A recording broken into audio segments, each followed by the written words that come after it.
What is up guys, Blue Spooky here with another 2-hour Megamix. If you guys are enjoying these daily uploads and these longer 2-hour videos, please be sure to like, share, comment, and subscribe if you end up enjoying this one. If we could aim for 1,500 likes on these longer videos, that would be a good milestone to aim for. It all helps the channel to grow and the videos to do well, to ensure I can keep doing these for a long time to come. If you guys have any thoughts about the stories in this video, please be sure to leave your thoughts in the comments below, as my favorite part about doing these is reading your guys' thoughts. Without further ado, I will let you enjoy the next 2 hours or so of true scary stories, and I hope you guys have a great day. I'll see you again at the end of the video.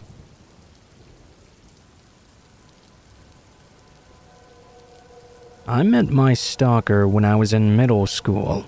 My school consisted of 7th grade through 12th grade and had a normal program and an accelerated program. The students within each program were pretty segregated from each other. My friends and I all belonged to the accelerated program, but there was one guy in the group from the normal program named Carson. We were all typical teenagers, with Carson being the group's prankster. We could only hang out at school, really, because we were all shipped in from various parts of the county for the accelerated program. After school, we would all get on AOL to chat and play games together.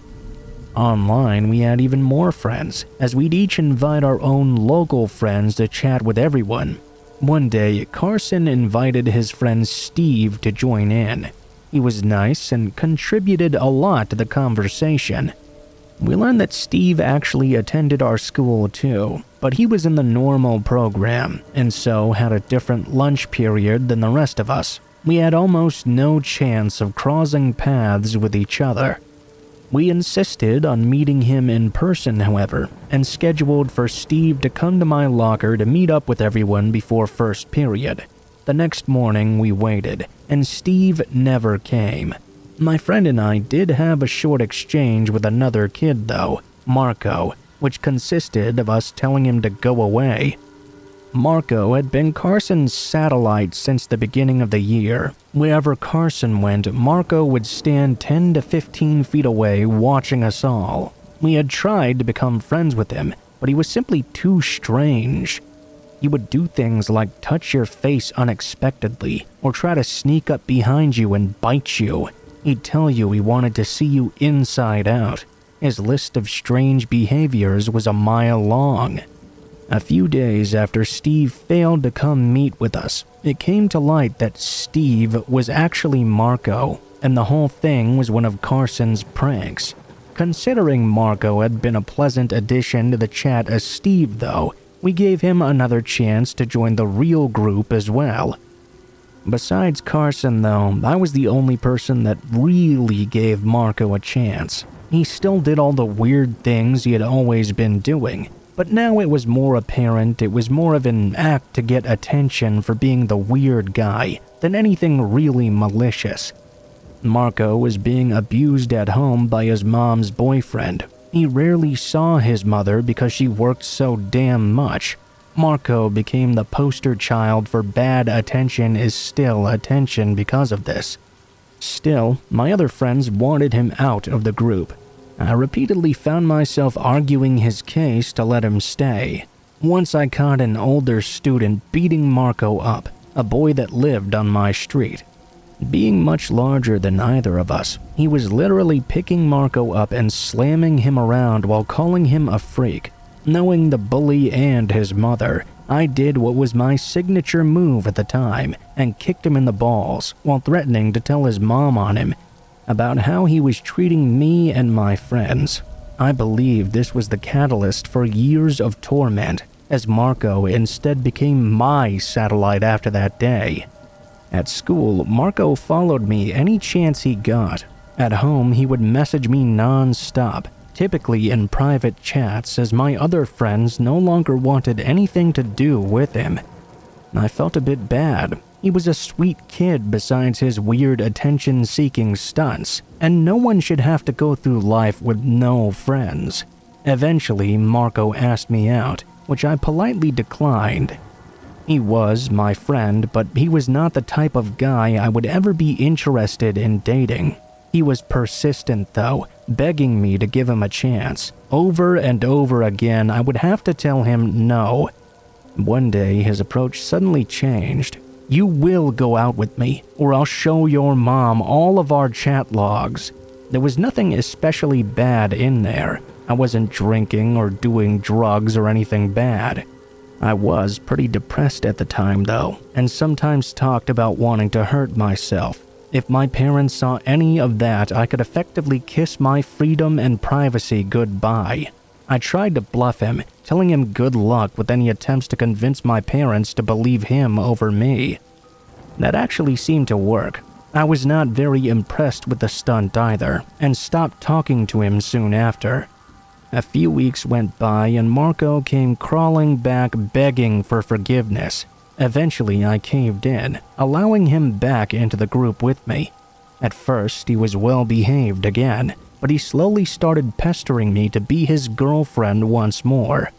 Over the course of high school he tried many different methods: begging, blackmailing, attacking my self-esteem by calling me ugly and a slut, catfishing me, threatening any guys I dated, and more. I tried to be nice at first, but eventually I had to get mean in how I said no. His behavior would always reach a boiling point that forced me to cut him out of our friend group. It was nearly impossible to actually get rid of him, however. Online, he would create dozens of new accounts to send messages from, overwhelming my attempts to block him. He would call my phone all night long and leave woeful messages about how lonely he was and how he would kill himself if I stopped being his friend. He would show up at my house and stand outside my bedroom window at random times. When my parents had parties like the 4th of July, Thanksgiving, or Halloween, he would always manage to find out and show up. Because these parties were always pretty big with an open-door policy, he'd slip in, usually in disguise. Then he'd do something to get thrown out, like get belligerently drunk or stuff his face with all the food, then slam them back down on the serving platters. The first time I really felt that Marco might be an actual threat, though, was at one of my parents' Halloween parties when we were 16. One of my dad's friends had a son our age named Tim. He was a bit of a joke and fancied himself pretty cool. He thought it would be fun to pick a fight with a weird kid, make a display of his superior strength. Marco accepted his challenge. We all knew he was going to get the crap beat out of him. Going out into the streets, Tim towered over Marco. That year, he was dressed as Alex from A Clockwork Orange, his favorite book, with his costume including a cane. He swung the cane at Tim, hitting him in the head with it. Tim went down quickly, and Marco beat him over and over until an adult intervened and sent him home. Marco's go-to threat became whenever I had a boyfriend. "I'll beat him to death with a shovel and use it to bury his body." Suddenly, this threat seemed like something he was more than capable of. Our senior year of high school, Marco's dad died in prison. He learned the real reason his dad was put away was for murdering someone. He'd always thought his dad was in there for drugs, and he started to spiral out of control. He said that his dad was a murderer, so he must be doomed to be one too. He dropped out of school halfway through the year. My brother said that after I had left home for college, Marco came to the house looking for me a few times. Once he figured out I wasn't there, he'd come and stand in the front yard aimlessly, playing with a Bic lighter, until someone threatened to call the police. One of my biggest fears was that he'd try to set our house on fire in some weird way of trying to punish me. When I'd go home with my boyfriend, he'd always show up at my parents' house. At one point, he even tried to intimidate my boyfriend into breaking up with me by showing him his big knife. It was always an ordeal to get him to leave. A lot of issues have now eased up just due to distance and time. I don't use social media much anymore, and I'm able to semi-block people on my phone. Initially, he was calling and texting every day. Hundreds and hundreds of messages. I tried asking him to stop, but this only encouraged him. My family no longer lives in that area, so I'm significantly less worried for their safety. I found the most successful way of dealing with him to be simply ignoring him. Eventually, his messages dwindled down to once a week, then once a month. Now I hear from him maybe officially once a year. His message is typically something along the lines of, "Please just be my friend. I won't try for anything more. I need you in my life." The last time I actually talked to him, which was about 4 to 5 years ago now, Marco tried to tell me I'd ruined his life. He said I put some spell on him and that he couldn't move forward with anything. He told me he would kill himself and it would be all my fault. I finally had to tell him I wouldn't care if he did. In fact, it would be quite the relief if he did so. His most recent MO is to call my work phone from a private number just to hear me answer the phone, then hang up. He also calls and texts my brother, our high school friends, my brother's best friend, my parents, my grandparents, my aunt, and my husband, all to beg them to ask me to call him. He messaged my husband, "Tell her she's my angel, the love of my life. I'm nothing without her." I'm worried he'll snap someday and show up at my house or job and try to end me. I have security systems and other means of protection, but I'm still very paranoid about it. I've talked to the police about getting a restraining order, but they told me there's no real grounds unless he does start showing up and threatening to kill me. So I guess we'll see what happens.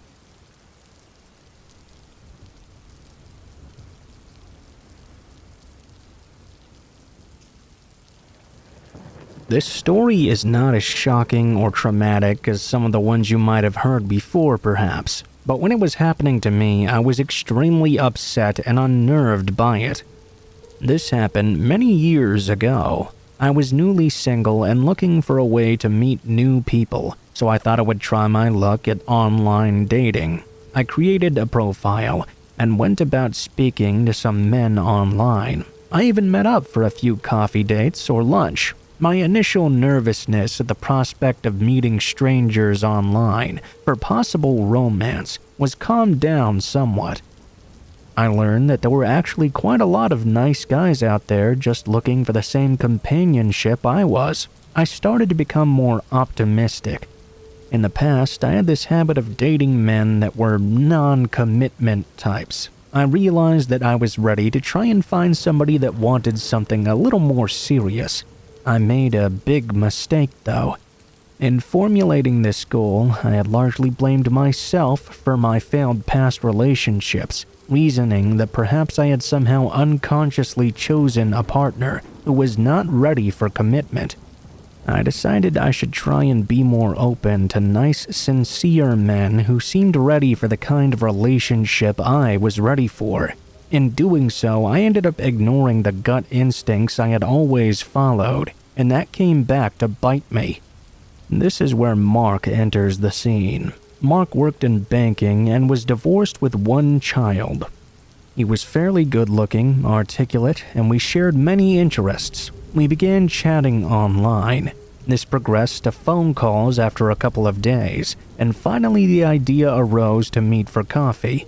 Looking back, I now note that he seemed in a hurry to meet me right from the get-go, despite me saying I preferred to speak for a while initially.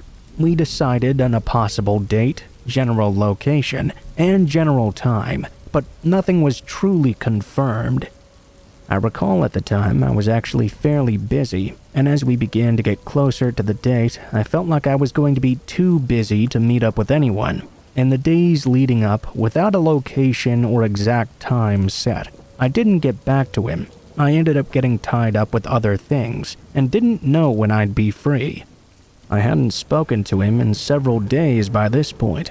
This is where the first red flag occurred, and in retrospect, I should have passed altogether on further meeting. As I said though, I was trying out this new attitude of being more open and accepting of nice men. On the date we'd discussed meeting initially, I was out somewhere doing something when my phone rang. I noticed it was Mark. I picked it up and he spoke to me in a warm tone. "Hey, I'm in your neighborhood. I know we said we were going to meet today, but where would you like to meet me? 'Cause I'm here right now waiting." I found this alarming because not only had I never gotten back to him with a time or location, I knew for a fact he lived 2 cities away, and it would have taken a lot of time to drive down on the loose plan of a meeting that had never been confirmed.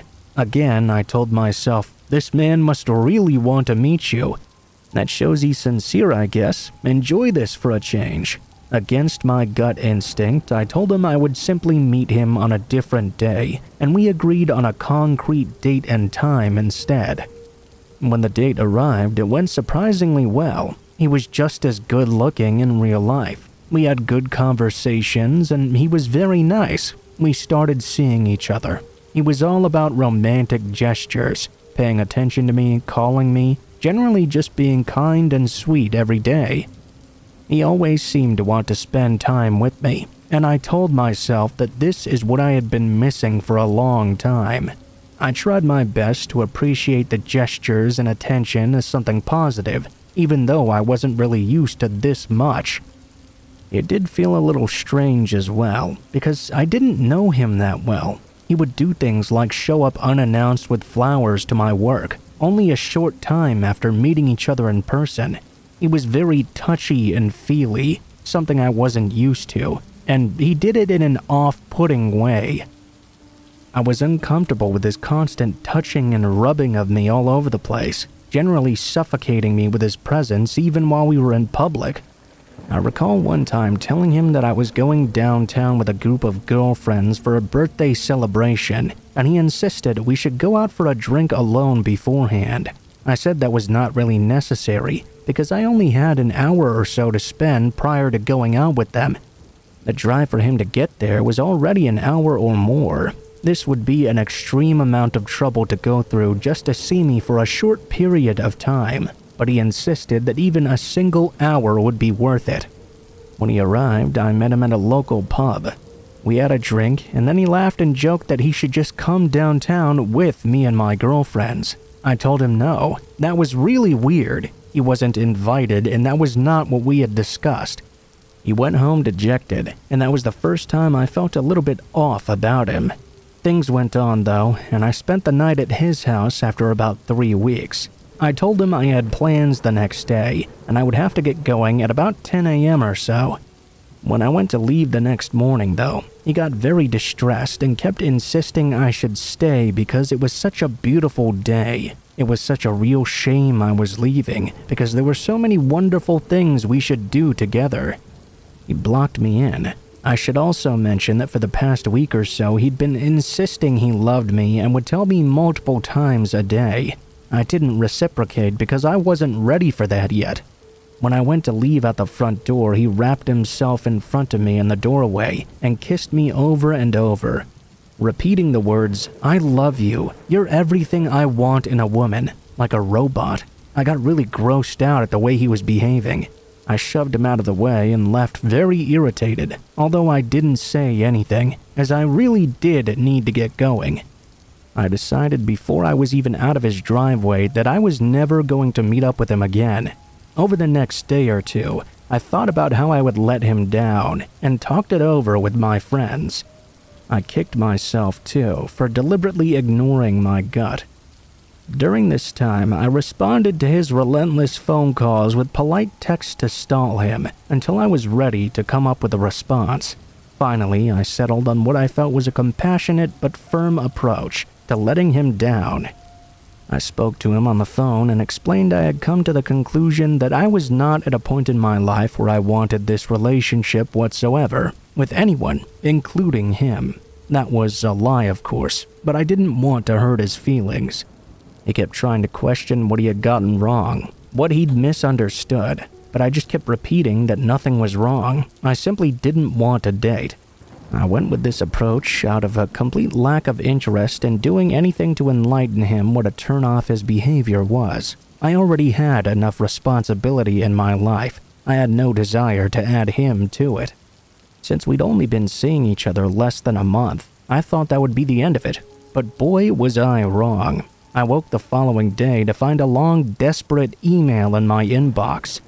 Basically, he said he was mentally ill. He was taking antidepressants that he blamed for his clingy behavior, although I had not complained to him about this at all.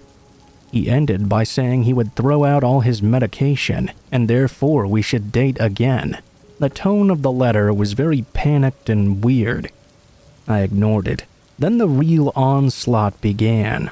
Over the following weeks or so, he blew up my work phone, cell phone, and email with non-stop messages. I became increasingly annoyed at how entitled he felt to dismiss everything I said and to blatantly intrude in my life with such a relentless stream of calls and emails. At work, for example, he called my desk phone 34 times in a 3-hour period. My coworkers were flabbergasted and even offered to answer and scream in his ear. I cannot understand why he thought this behavior would somehow make me like him, but obviously it did the exact opposite. He even began to use attempts like regarding a pair of cheap plastic scratch sunglasses he left in his car. He claimed they were very expensive and were heirlooms from his mother, and she would be very upset if I didn't return them to him. Whatever. I drove to his house and dumped them in his mailbox. I finally texted him back after this to say, "They're in your mailbox. Don't contact me again." Of course, that didn't stop him though. The onslaught continued for days on end.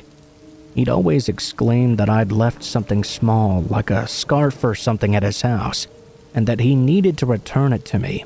I'd send him another text. "I told you to stop harassing me. If you contact me again, I'm calling the cops." Eventually, this did work. Well, sort of. I continued to get Facebook messages from him for years after, even though we were not friends. I never responded to a single one. In the last one, he told me he was following me out in public somewhere. I was with my giant husband at the time, thank God. He wrote how good I looked, and added that he hoped still that we could be friends again one day. No thanks, Mark. I do not want to be your friend. But thanks for the lesson you taught me. Never ignore your instincts. Listening to mine led me to the next awesome, sincere, and unclingy man that I ended up marrying.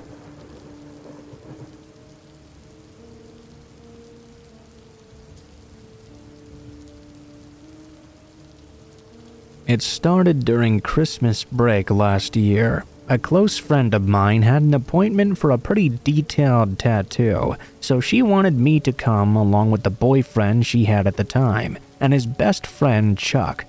Now, mind you, I had never once met this Chuck before, but he's the main star of our story here. My friend and I were supposed to meet up with Chuck at Dunkin' Donuts before the appointment, since he was also supposed to be getting a tattoo done. When he arrived, he wasn't at all who I expected him to be. He seemed pretty cool at first. Then, though, he started acting like one of those fake deep people who thinks they know everything about someone by looking into their eyes. He kept telling me he really liked that he could see I was a person who suffered like he has, and at one point he even said, "Your eyes are like a vortex." Needless to say, it kinda weirded me out. I figured it wouldn't be that big a deal, though. Since the whole purpose of meeting up was to get some tattoos, we started talking about that instead. I showed him the tattoos I already had and what other ones I had planned. For some reason, Chuck insisted that he buy a small, relatively cheap tattoo for me. I kept on trying to say no, on behalf of the fact that I just met him an hour ago. But he kept insisting it was no big deal. As weird as it made me feel, I decided to simply go with it. No use in arguing. Fast forward to the appointment. We're sitting there in the parlor's lobby, waiting for the artist to be done with their current client. All of a sudden, Chuck starts acting weird. He's saying he's having an anxiety attack. Obviously, I don't take that lightly, but I was confused as to what was happening. Regardless of how odd it seemed, though, we tried to calm him down. While my friend was getting her large thigh piece done, I got the tattoo Chuck had offered to pay for. It was just a short quote on my arm, and only took about 10 minutes. After this, Chuck got his small hand tattoos done. This is when he decided he wanted to get one to commemorate our meeting.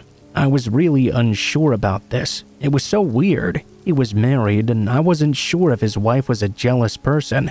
Either way, it didn't seem very appropriate. He kept on saying, though, that I was a cool-ass chick who was spontaneous like him.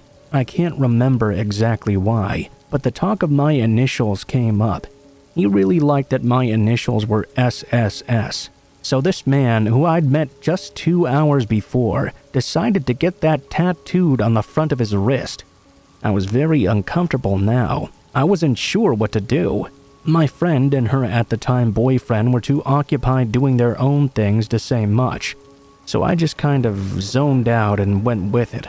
After that was over, we all parted ways, and he told me he was going to start texting me.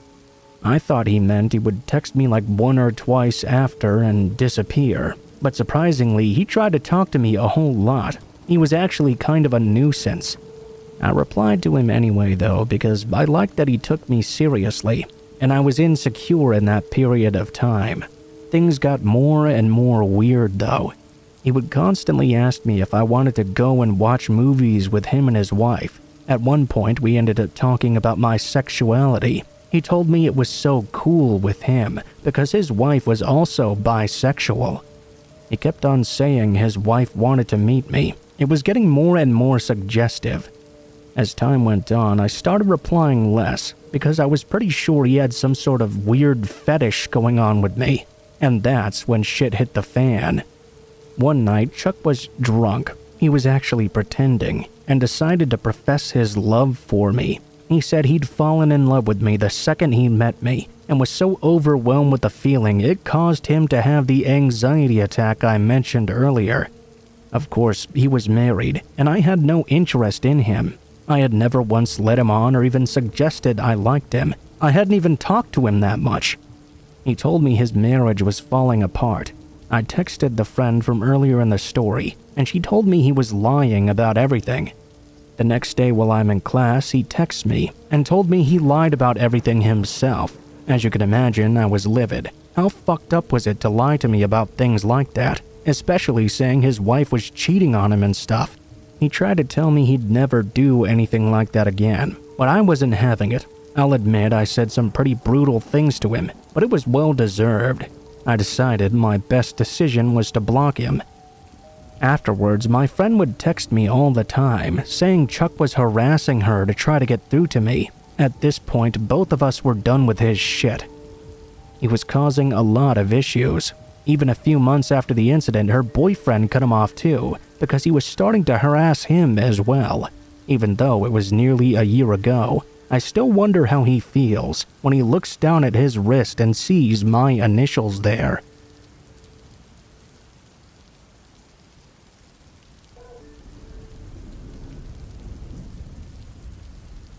It's not uncommon to go through some hard times in your early 20s, whether that's trying to find a job to save money or starting a family with the right partner, you name it. I'm sure there's a long list of people that share those struggles. I, of course, also went through some hard times in my early 20s, but I'm sure my situation is a little more unorthodox than that. I had every advantage in life growing up. I was funny, athletic, I had a loving family and great friends, and I came from a wealthy enough background that as long as I applied myself, I could have a pretty comfortable life. Yeah, that didn't exactly happen. I was too obsessed with being the funny guy, and I was never going to be good enough to be a pro athlete by any means. I was good enough to play football in college, though. I decided in my senior year of high school that I would rather party and hang out with my friends. Sports isn't everything. My parents were cool with me giving football up, even if it meant me giving up scholarships. I didn't have those sorts of parents that forced me to do sports or hobbies to get ahead. But I didn't expect that giving up that structure of football in my life forced me into doing some shady things in my free time. Long story short, I barely even made it through my senior year, and by the end of summer, I'd had a big falling out with my parents.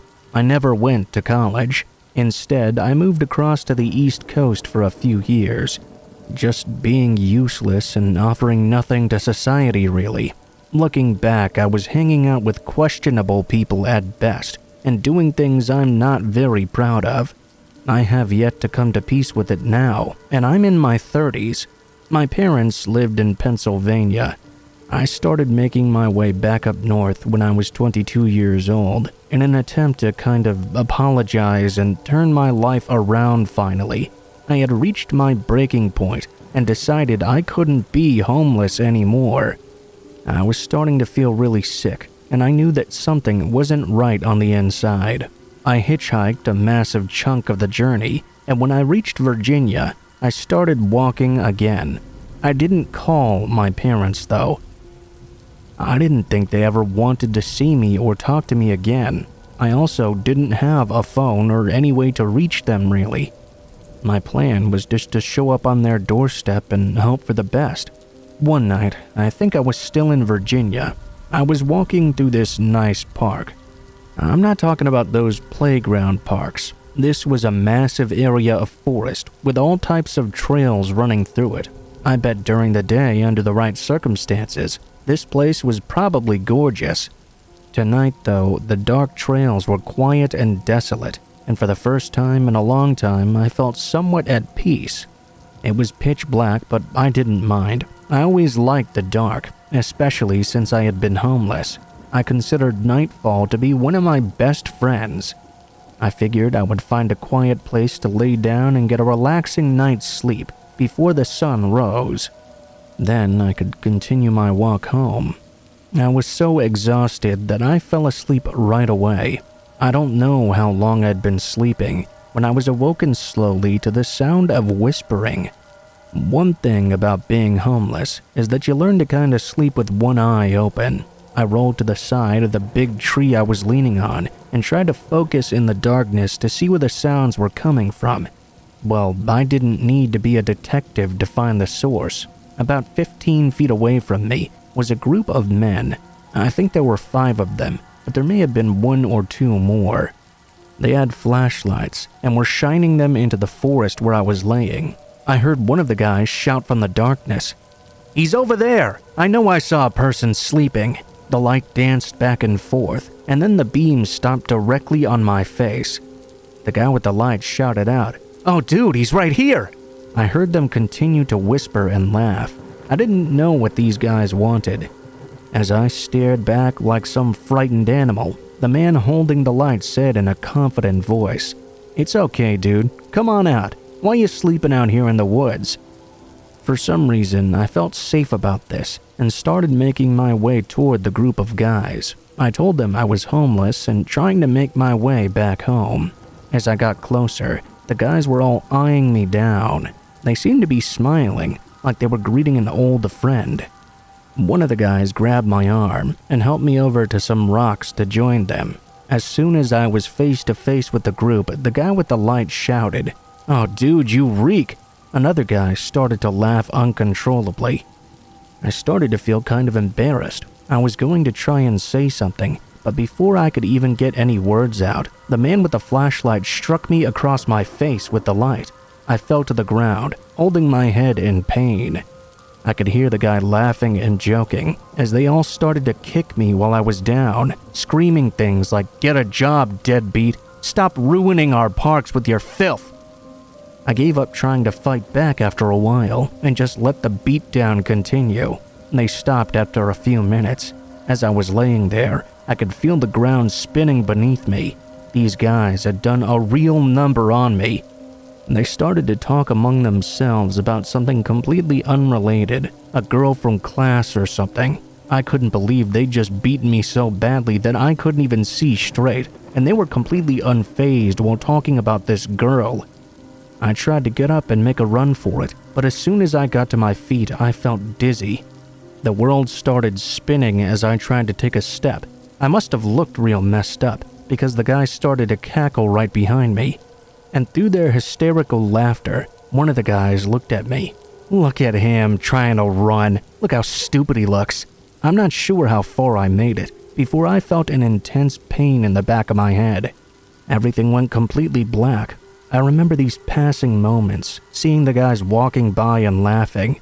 The only thing I can really remember is they were roughly college age.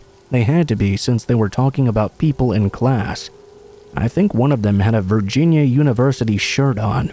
Next thing I remember is waking up in the woods, surrounded by a few different people. They were hikers on their phone with the paramedics. I was somehow able to form enough sentences to tell them my name and a few details of the prior evening. One of the women who was sitting with me while waiting for the paramedics asked if she could call someone for me. This is when I finally broke down and just called my parents on her phone. They wasted no time and drove down to Virginia to get me and make sure I was all right. After that night, my life changed pretty drastically. It turned around, really. I moved home for a while until I got back on my feet and started online programs for college. Eventually, I got my business degree. When I was homeless, I had seen some messed up things, but none of those things held a candle to that night. I thought my life was going to be over in that moment, surrounded by insane adults that feel no remorse as they attacked another human being, then laughed as I lied there, nearly motionless and in pain. Monsters aren't always hiding under your bed or in your closet. Sometimes they can be the very normal people we see in our everyday lives.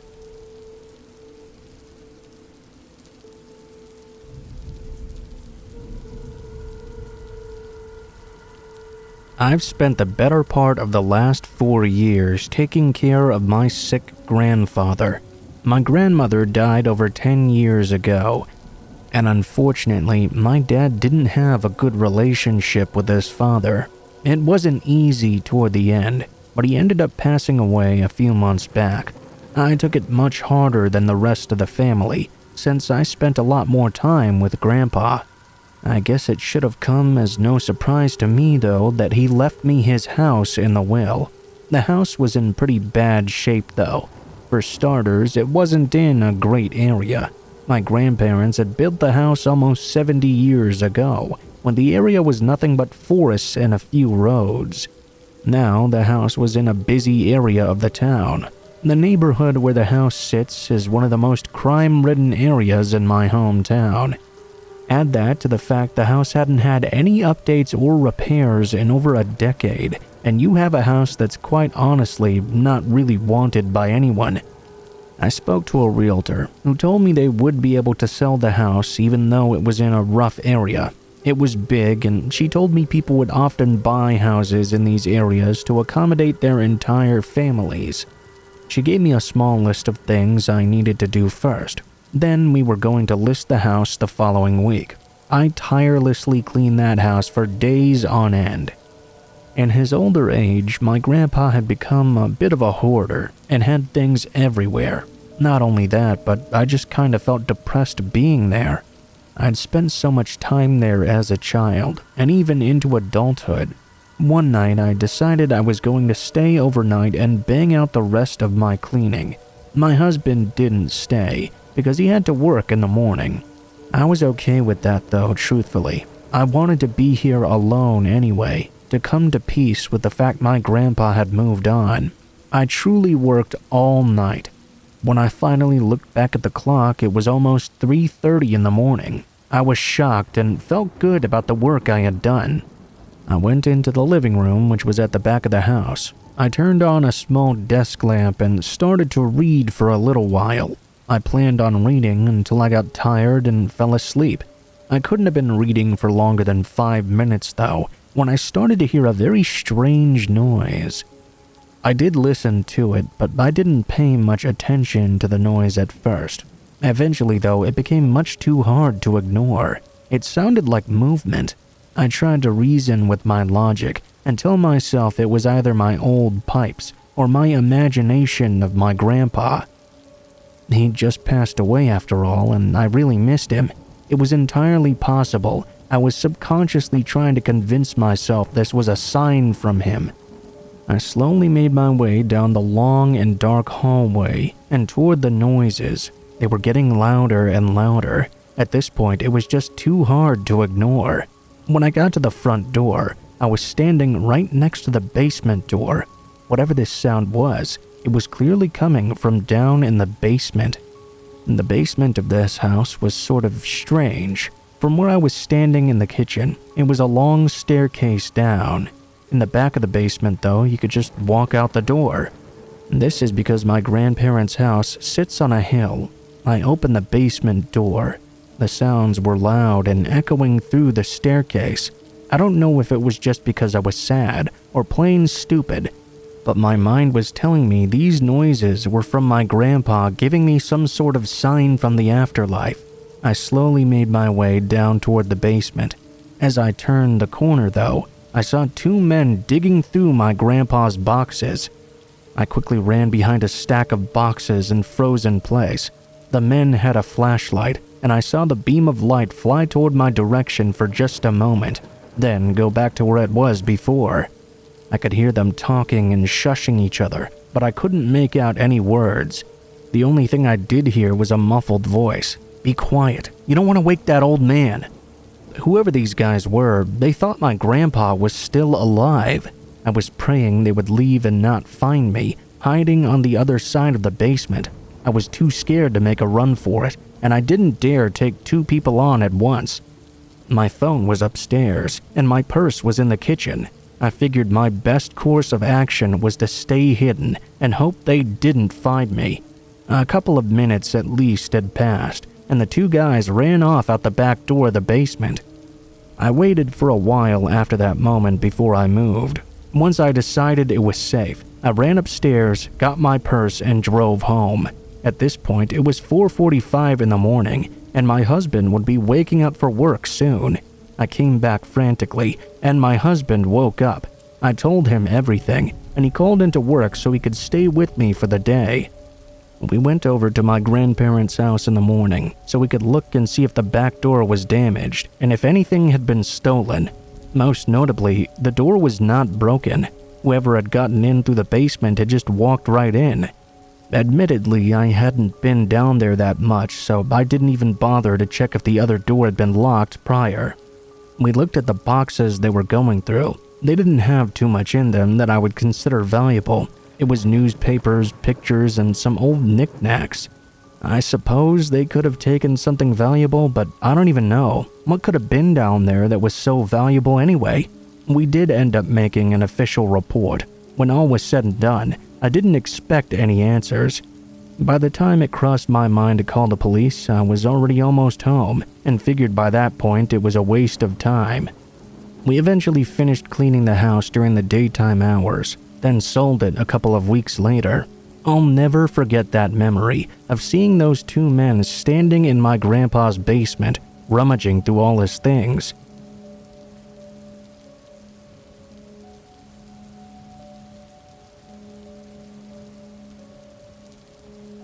Almost 5 years ago, I moved to Vermont from Maryland. Not for myself, but for my wife, who'd secured some type of hospital administration job.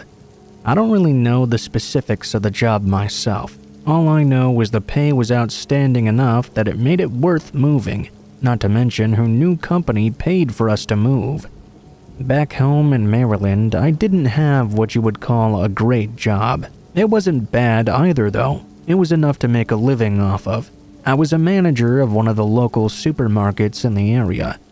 The only issue I really had was that I'd already hit a ceiling for my pay, and my wife was starting at a drastically higher rate than I was already making. That meant it was a no-brainer. We settled into the new place in no time. My wife made friends at her new job almost right away, and life was looking pretty good. I was looking for work all over, and I ended up getting a job at Target. That job only lasted about 2 weeks though, because I got a call for a much better paying job. A small independently owned supermarket was not far away from where we lived, and it just so happened they were looking for a new store manager. I loved this job at first. It wasn't anything like working in a chain store like I had done in the past. It was fairly low maintenance, and the hours were fantastic. The store was only open from 7 in the morning till 8 at night. Within just a couple of months, I was already running that store like a well-oiled machine. The owner loved me and trusted me. Surprisingly, I was making much more at this independent store than I had been at the chain market in Maryland. One afternoon, the owner came in and started ranting about how he hated all the end displays and how they looked. He decided he wanted to do a full remodel. I will say the average person would never notice this, but this guy ran a good company, and he wanted everything to be in top shape all the time. Can't say I really blame him. There he started talking about hiring some extra hands to do all this remodeling. I told him not to waste his money.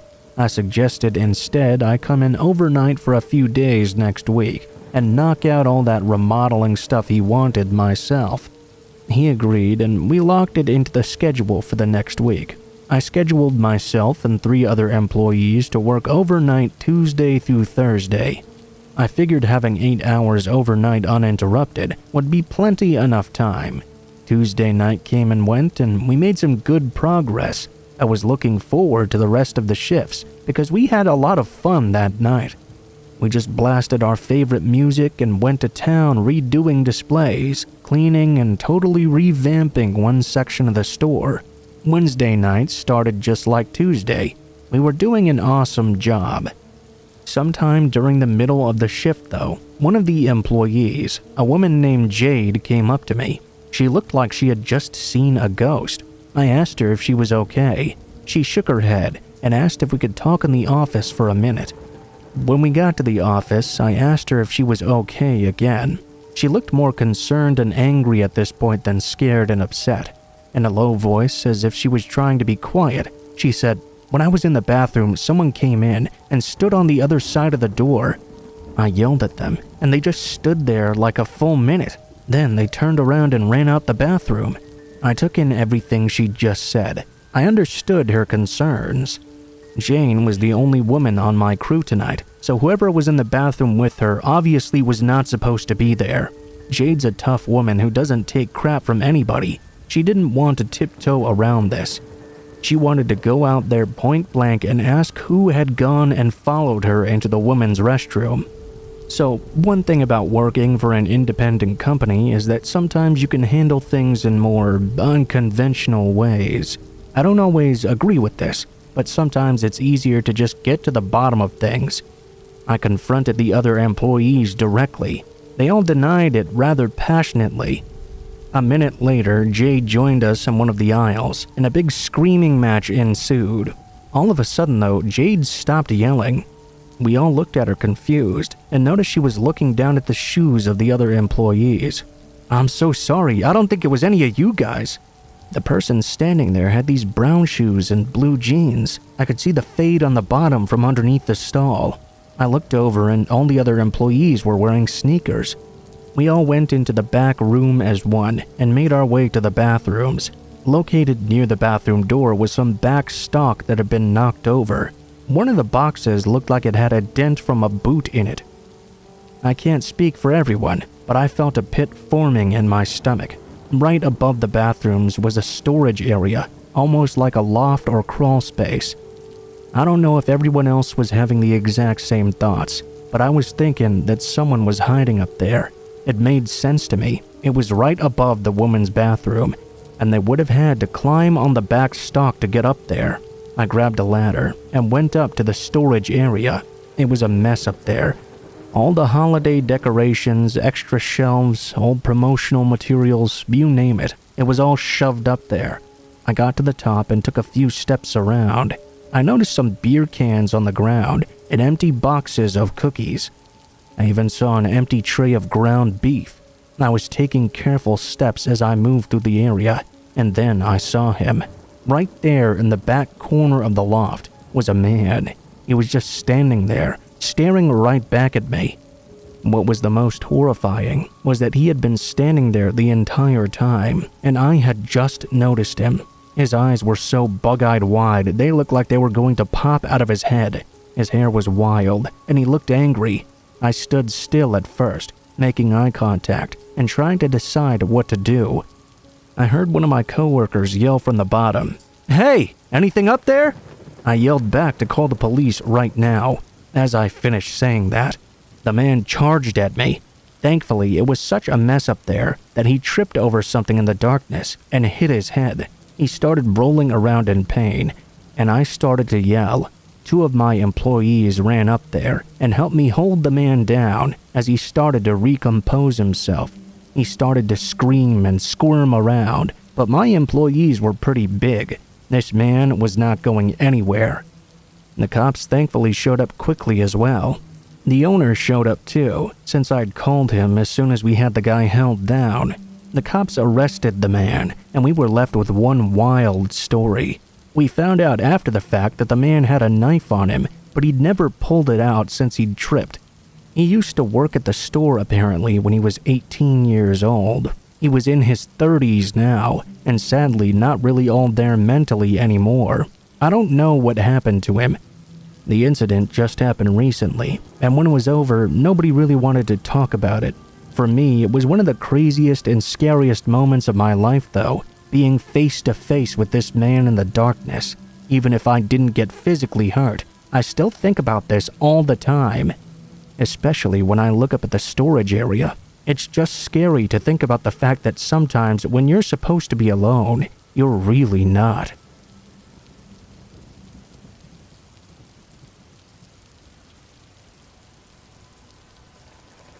Hi. Me, my sister, and my mom have been trying to make sense of this for the past couple of hours, and the facts get less comforting the more we compare our experiences of that night.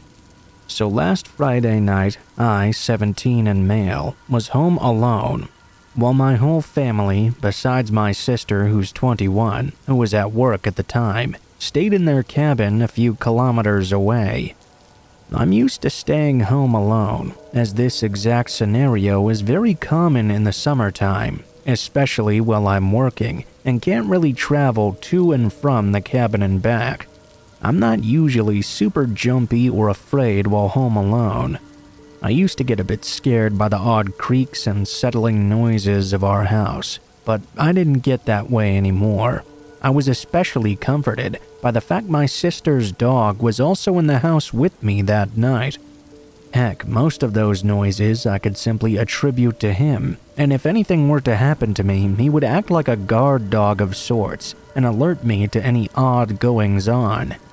At the same time, however, he was one of those dogs who was the type to bark at any noise or person walking past the door or windows, so I was used to hearing him bark or growl at night.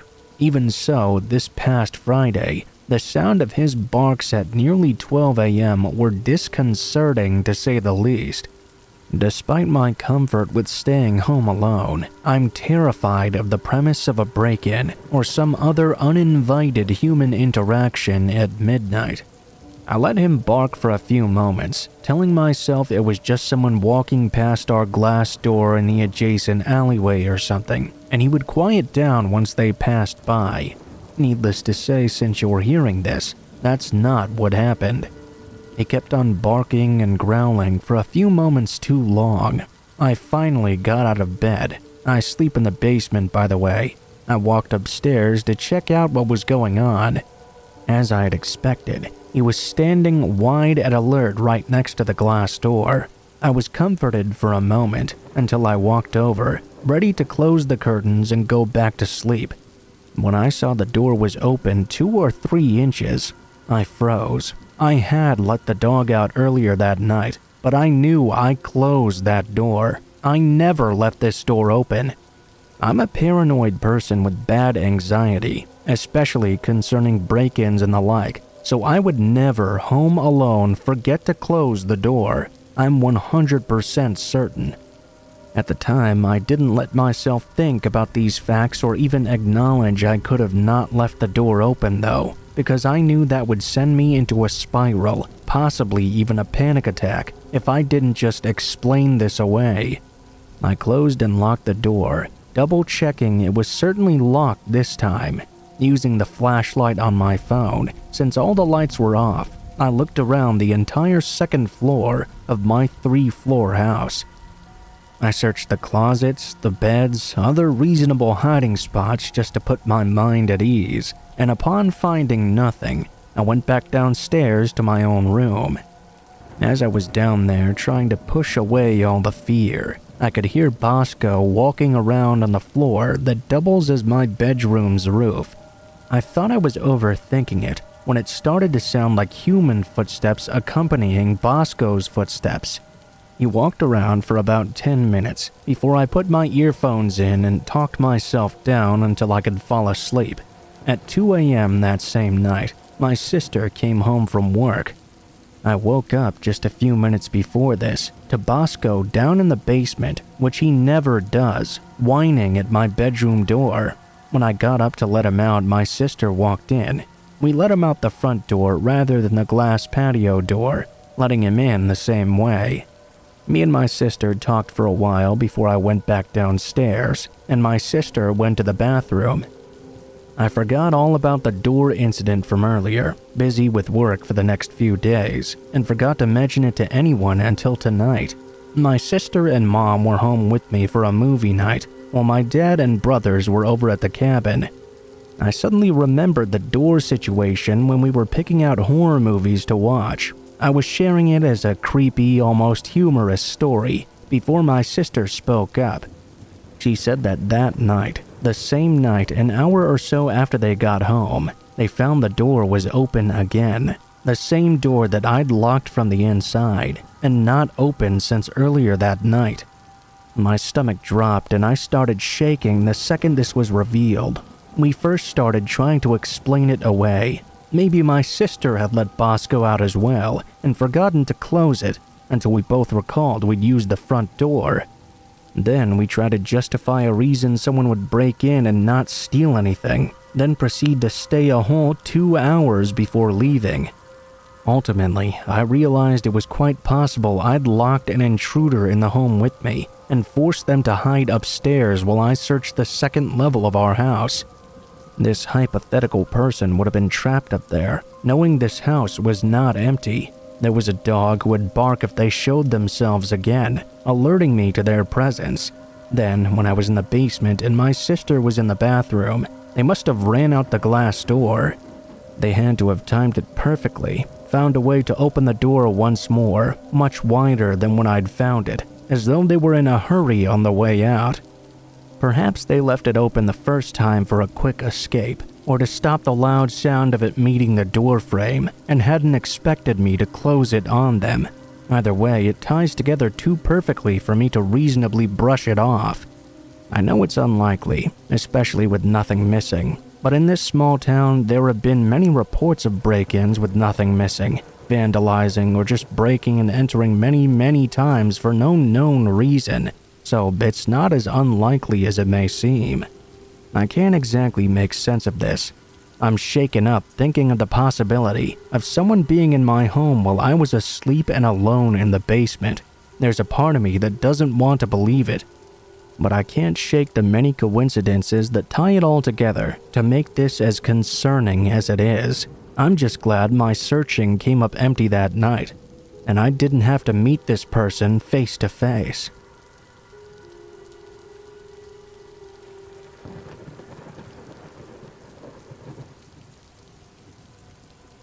Many years ago, before the kids, rescue animals, mortgage, and husband, I was a travel writer in Europe.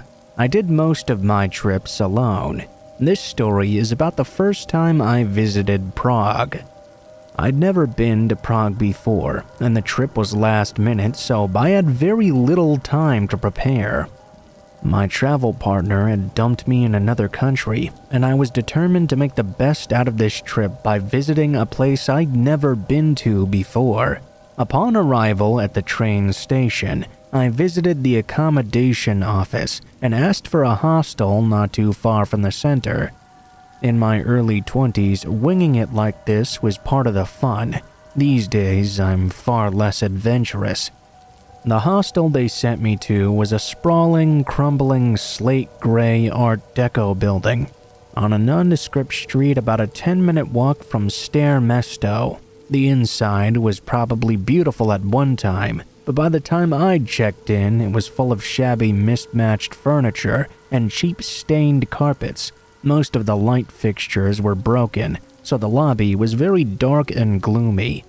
There was a faint smell of standing water and must in the air. I found my room, a double for $12 per night, and made note of the fact I had a roommate. She wasn't there, but on her side of the room there was a suitcase, a dress neatly folded across the back of a plastic chair, a scattering of random makeup containers, and a stack of German fashion magazines on the bed. As I had no plans or goals on this impromptu trip, I spent the afternoon exploring the old town square, the Jewish quarter, some various other areas as well. I purchased some Czech crystal for my mom and painted eggs from a street vendor for myself. I also made reservations for a sunset dinner cruise for one. Around 6 p.m., I returned to my room to shower, change clothes, and unload my purchases. When I left my room about an hour later, there was no indication my roommate had returned at any point during the day. After the cruise, I stopped at a tiny bar and had a glass of wine. I'd heard some horror stories about the dangers of Prague, but I felt no more trepidation than I did in any other large city. Sure, maybe the cobblestone streets, fog rolling off the Gothic architecture, and winding alleys made me think of Dracula or something, but in a good way, if you know what I mean. It was nearly midnight when I returned to my hostel, so I was very surprised to see my roommate still had not returned yet. I suppose that wasn't too uncommon though. Backpackers can be a very fickle lot. Maybe she'd gone on an overnight trip and left her stuff behind, or hooked up with someone and was holed up at their place for the night, maybe hanging out at another hostel or something. I was surprised but not too concerned. I took another shower before bed. However, upon stepping out, I was surprised to find that things in the room had changed upon my return. Her bed was neatly turned down, the magazines had moved to the nightstand, and the dress was gone. The strangest thing, though, was the addition of a silky pink nightgown spread across the bed, my bed. Maybe she thought she still had the room to herself? I didn't see how, though. My bags, clothes, and toiletries were in plain view. I gently moved the clothes over to her own bed, then settled in for the night as I wrote my journal. I assumed since things had moved around, she must be somewhere nearby, so I expected her to return shortly. After about an hour, though, her side of the room was still empty. I needed to use the restroom before I went to sleep, so I made one last trip down the hall. The building was very quiet this night. There weren't the regular sounds of chatting backpackers, the clinking of glasses, or the music that would normally leak through the walls. There was nothing. I found myself practically tiptoeing back because of the atmosphere. My room was near the end of the hall, and I couldn't shake the feeling that I was being watched. The corridor felt a little darker than before. The few working lights were blinking. It reminded me of a funhouse almost. A tightness began to fill my stomach, and I subconsciously quickened my steps. There wasn't a soul behind me that I could see, yet I kept glancing back over my shoulder, convinced I'd see someone gaining momentum on me. I was flooded with relief as I flung open my door and stepped inside, but that relief didn't last long. Mostly everything was exactly as I left it, except those clothes were now back on my bed. Sleep came in fits and starts. I left the lamp on for a while, still convinced my roommate would be back at any time. The shadows made the room even spookier. I'd finally just about drifted off into a deep sleep when I suddenly heard the door slowly open. A man stood in the darkened doorway. The hall light behind him showed just enough for me to see his contorted face. "I didn't mean to," he sobbed. "You have to help me." Too confused and disoriented to know what to do, I sat up and rubbed my eyes. I reached for the lamp switch, but once the room light was on, I saw the door was closed. There was no more man, and I heard footsteps moving back down the hallway. I quickly bounded off the bed and went for the door. It was locked. The man couldn't have entered without a key. and the hallway when I checked was empty. I had no idea where he'd gone. I passed the rest of the night fully clothed, sitting up in bed with the lights on. Though I'd paid for 2 additional nights, by 7 a.m. I gathered up my stuff and went down to the reception desk to check out. "By the way," I said to the 20-something receptionist, "my roommate never returned. I'm a little bit concerned about her." She picked up the room key, looked at it hard and frowned, then glanced at her computer. "What room were you in again?" When I repeated it to her, she looked back at her screen. "Ma'am, you're not supposed to have a roommate. The room's been empty for 3 weeks and it's been cleaned since then. There's only 6 people staying in the building right now." The hostel has since been renovated and is now a luxury hotel. I realize we didn't physically meet, I guess, but I thought it's relevant to mention that I did meet someone, and someone definitely entered and left my room. Have no idea how they got the key though.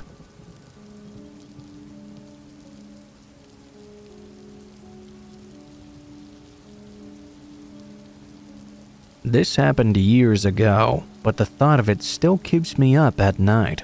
I was walking through the hills of a provincial park with my dog during the winter. The sun set much faster than I expected because of this, and it did so before I could get back to my car. Once the sun was gone and all you could see was darkness, I was walking slowly through a field when out of nowhere, I had to this day the most gut-wrenching, undeniable feeling I was being watched. I turned around, and in the distance, I could see a figure standing there, darker than the night sky around us. The instant I saw him, my stomach dropped, and my body literally froze. I just knew right away this man was going to come for me. I grabbed my dog's leash, and we booked it. I mean, full-on sprinting, full speed up and down hills, around trees, and down embankments. I was running so fast, it was as if my life depended on it, and to this day I'm sure it did.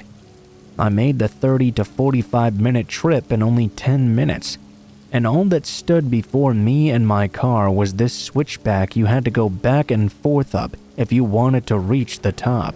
Once again, I'm giving it all I've got, running it up this switchback as fast as I possibly can. Once I reached the top and looked back down, I saw this person chasing me. Did he go up the switchback like how any sane person would? Of course not. He started sprinting right up the middle of this goddamn thing straight for me. I screamed at him to fuck off, but he didn't say anything, not a single word, just continued to run right at me. I'm so lucky my car was at the top of that hill, because as I ran towards it almost like a horror movie, I dropped my keys. I was fiddling with them trying to open the door. Just in time, I got that door open. I threw my dog inside and shut the door behind me, just as the man reached us. Best part is, there were no other vehicles parked anywhere around us, so where did this person park? Yeah, right next to me of all places. Now, this guy literally jumped into his truck so fast. To this day, I've never seen a better example of speeding out of there like a bat out of hell. He gunned his engine so hard black smoke started blasting out the back as he swerved out of there. He even left skid marks behind him. I sat in the back of my vehicle for hours afterward, shaking and crying, knowing I was this close to whatever he had planned for me. That's why I'm sharing this story, in hopes that people won't just ignore that gut feeling, that little voice in the back of your head telling you to run. If I ignored it that day, I never would have noticed him in time, and I would not have had the head start I needed to escape. Always trust your gut feelings and intuition. It might really be the deciding factor on if this is your final day on Earth or not.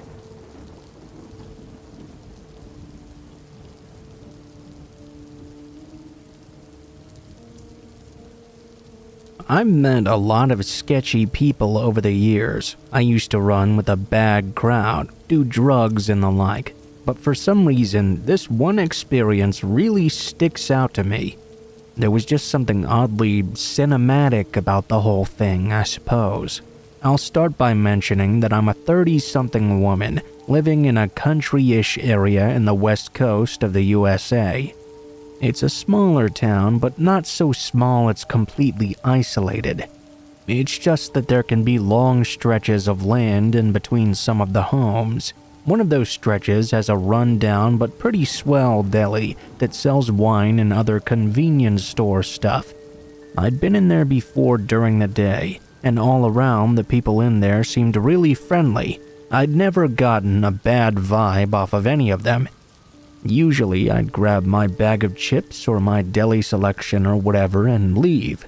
The worst complaint I could possibly have was that some of them only spoke partial English, but that didn't really bother me much and it never interfered with their job. That is, until I finally decided to go there at nighttime. I was having a rough day, so I decided to grab a bottle of wine on my way home from work for the weekend. I took the stretch of road leading to that convenience store. I remember thinking that I'd never noticed how creepy it was at night. If it was raining, it would have been right out of the movie Psycho, where Janet Leigh is pulling up to the hotel. Anyway, I get in there, prepared to just grab my wine and get out, but it seemed like the man working at the store had some other ideas. When he heard me walk in, he rushed out from the back and had the most intense and frightening, unwavering stare I'd ever seen. I remember I was so off-put, I tried to physically act nonchalant in response and say something to the tune of, "Hi there." I don't remember him blinking a single time during this entire encounter. The whole thing was just so creepy, coupled with how quiet the store was and how dark it was outside. I can't remember exactly what I said after, but nothing I did would break his unblinking gaze. He wouldn't respond to anything I said either. At one point, he asked me if I spoke Spanish. I said no. At that point, I relaxed a bit. Maybe it was just him being uncomfortable at not being able to speak English well. I felt a bit more at ease. I even felt a bit bad for him, actually. I'm sure people can be quite awful to workers who don't speak great English. That calm didn't last long, though. Almost immediately after, he followed up speaking English very well. "You are so beautiful. Do you have a boyfriend?" This admittedly threw me off a bit, because I'm fairly chubby and was by no means made up at all. He started bombarding me with questions. "Where do you live? Do you come by here a lot? When will I see you again?" I kept saying the usual, "Oh, that's nice" kind of stuff just to get the fuck out of there. After what seemed like an excruciating amount of time, made worse by this unblinking stare, the transaction was finally completed. I thought I'd made it home free, until I noticed he was following me outside. He'd left the inside of the store completely unattended, staring at me with the same creepy smile the entire time. I fumbled for my keys and tried to start my car to get the fuck out of there. The lighting at the front of the store shining on him against the dark night was like a scene straight out of a horror film. He stood there a couple of feet away from my car, watching me try to get it started. He didn't say a goddamn word. I could feel him staring at me for minutes on end, though.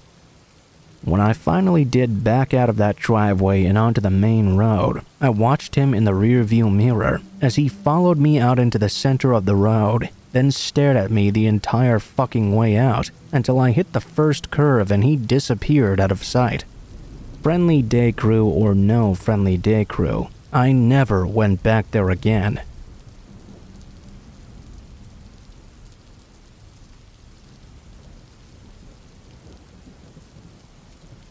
I only recently started playing Pokémon Go, but after this experience, I'm much more hesitant about where I go with it.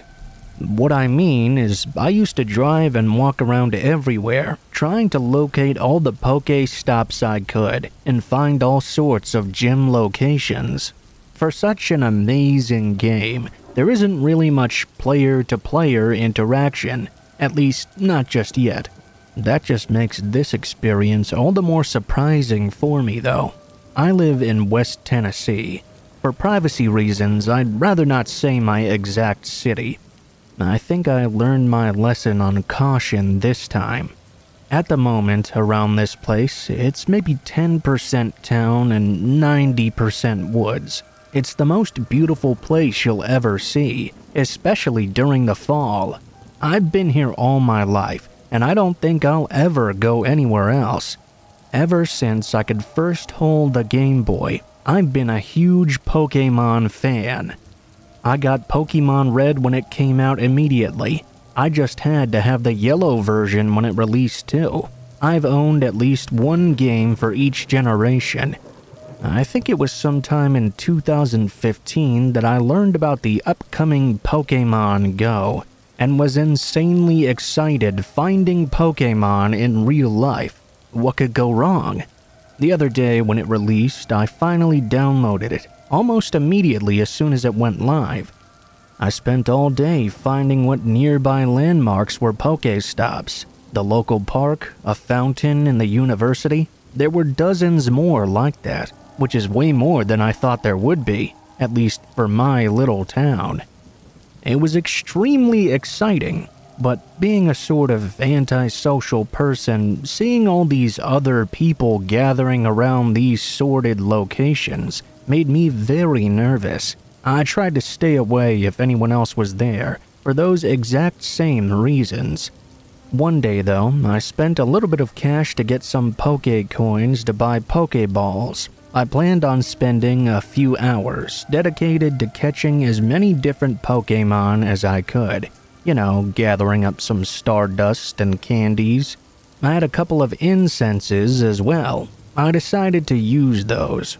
Dozens of Pokémon and 2 incenses later, I was still reeling for more things to catch, but it wasn't coming very fast anymore. I was still sticking near my home at the time. We lived in a rural area with miles of woods in our backyard. I was walking around out there. I couldn't have been half a mile out, just wandering around and being a dork. The sun was beginning to set, but I had maybe a good 45 minutes or so before it really got dark. I'd never been worried too much about the dark anyway.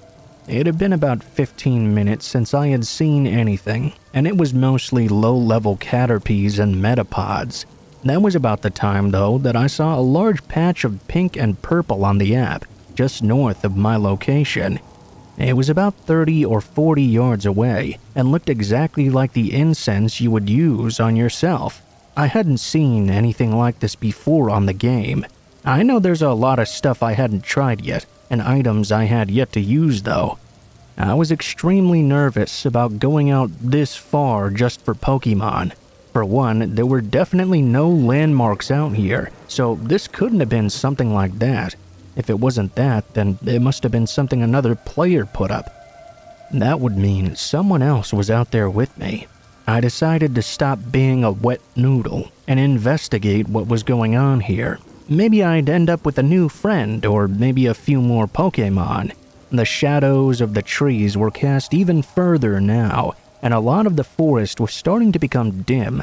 The leaves were so thick that the woods got dark much more quickly than anything else. I didn't really give it too much thought though. A few minutes before it was completely dark, on my phone I noticed I was just at the outskirts of that purple ring. Almost the exact moment I passed into it, a Scyther and a Spearow had appeared. Of course, I had to go after these Mons. The Scyther kept walking further into the ring. The thing was pretty damn stubborn. I think it took 5 Pokéballs before I finally caught it. When the GPS screen came back into view, I noticed I'd wandered dead center into the little purple ring. I looked up and gasped. I nearly dropped my phone, taking a few steps back instinctively. There were 3 other people standing around me, only 3 or so yards away. They hadn't said anything, and they hadn't made any noise at all. I'd had no idea they were even there until I finally looked up. What really scared me, though, was the fact they were all wearing these masks. White, expressionless masks. All the same ones. They looked like men. They were easily far taller and heavier than me. I didn't see any weapons on them, but this didn't make me feel any better. They stepped closer to me, almost in unison. Did they want to hurt me? I didn't know. Without saying anything, I turned around and ran home. As I did so, I heard several footsteps keeping speed behind me. I ran harder and faster. Say what you will, but at one point I think I even started to cry. I'd never been so scared in my life. Through watery eyes, it was difficult to see the trees in the dark in front of me. I almost ran face first into a few of them. The footsteps began to fade behind me, but they were quickly replaced with the sound of raucous laughter. It was loud and deep. I didn't stop though. I continued full speed ahead. Even after I was within view of my house, I ran inside and made sure everything was locked up. I found my father and mother and told them what happened. They checked the windows, and my dad walked outside a bit. He stayed on the porch afterward for a few hours, making sure no one tried to come out of those woods. That's easily my scariest experience, and I'm not sure I'll ever get over it. I don't know if it was just a bunch of guys trying to prank people or what. I mean, surely 3 guys bigger than me could have caught me easily if they wanted to. It still sends chills down my spine. I looked on my phone just yesterday. I was in bed and decided to see what was up with that purple ring. Turns out there really was a Pokéstop out there in the middle of nowhere. When I selected it, the picture showed an oddly mangled tree. I actually recognized this tree too. It was called the Knotted Willow in my town. The only people I thought knew about it though were my family and the neighbors around us. Turns out someone had used a lure module on that Pokéstop to attract Pokémon. Better yet, to attract people such as me. I'll never know what they were really trying to do that day. Maybe they were just trying to play a prank on me or something. I felt too scared to head out there alone after, but I felt I needed to share this story to warn others about the dangers of getting lured in an online game.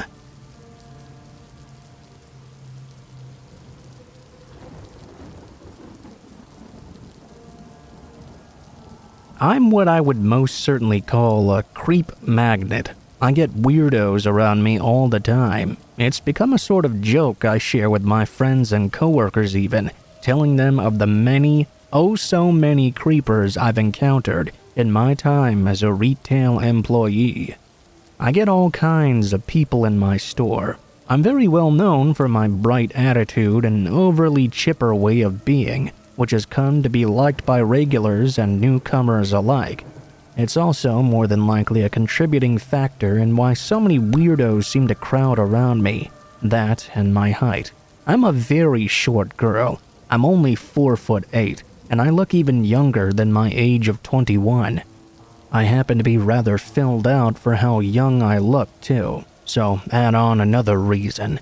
Anyway, on to the story. This day was just like any other ordinary day. Working by myself in the store, checking out customers, and stocking shelves in my moments away from the register. At some point, I greeted a man with a large dark beard, bald and wearing dark glasses as he came in through the door. He immediately smiled and got that surprised look on his face that I've come to know. The sorta, I really feel like creeping on this girl today look. No biggie, I'm used to it and I know how to handle myself. Eventually, after an hour or two of being on register, I'd pretty much cleaned the store out of customers and moved on to stocking up the candy. The man with the beard approached me with a smile and held up a large white trash can. Excuse me? Yeah, I replied, glancing up from the box I was stocking. Are there any more of these in the back? This one doesn't have a lid. He gestured to the large trash can in his hand. Oh, yeah, I can go check that for you. I smiled and was polite like I always was with customers, before turning away and heading toward the stock room.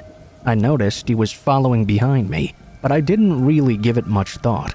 I glanced down the aisles for any other customers as I walked. I immediately took note of the store's complete emptiness. Well shit, I guess it's just us in here, I thought to myself. Moving through the stockroom door, I was relieved when the man stopped at the entrance. "I'll be right back," I said, as I made a turn around some full-roll containers, which due to just receiving a truck of supplies, our stockroom was full of them. They stood very tall and were like giant movable walls, very heavy, mind you. Being so small, I didn't have to move them very much to make a path through and see what was inside.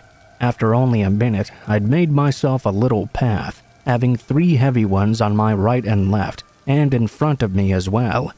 I decided I had to give up on my search for trash cans, though.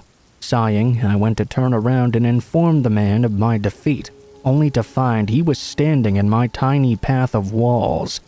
A very tight squeeze for a man of his stature, standing directly behind me. "Did you find them?" No, I don't think we had any." I tried to laugh and avoid acknowledging the creepy situation. I was in a very tiny area, with walls at my back and sides. Towering over me was this very robust man, standing in the way of my only exit. This room was also very far from any possible cameras, and there were no other employees in the store. I was helpless and growing increasingly scared at how this man didn't seem to want to let me get out. I voiced that I needed to return to work after a solid minute went by, but I was not able to get out a single word before he interrupted me in this creepy, almost shy voice. "You're just the cutest little thing. Did you know that?" Within an instant, I was terrified. I could just feel the ill intention oozing from this guy. Oh my God, this is how I die, I thought. Surprising myself though, I choked out without thinking. "I just heard my bell." He looked confused but didn't budge. "I just heard my bell. There are people up front who need to be checked out, and they're looking for me right now." I stood there nervously, knowing full well neither of us had heard that familiar ching from the service bell. "But what about my trash can?" he asked, stepping forward and taking a glance back. "I'll mark it down half price, no big deal." I laughed and tried to act as if nothing was out of the ordinary. I slipped by him, seeing my opening at his turning around in surprise. I tried my hardest to walk away, pretending to be calm as I exited the stockroom. I sprinted to the front of the store the moment I was out of sight. The man wound up leaving after, without even purchasing his beloved trash can.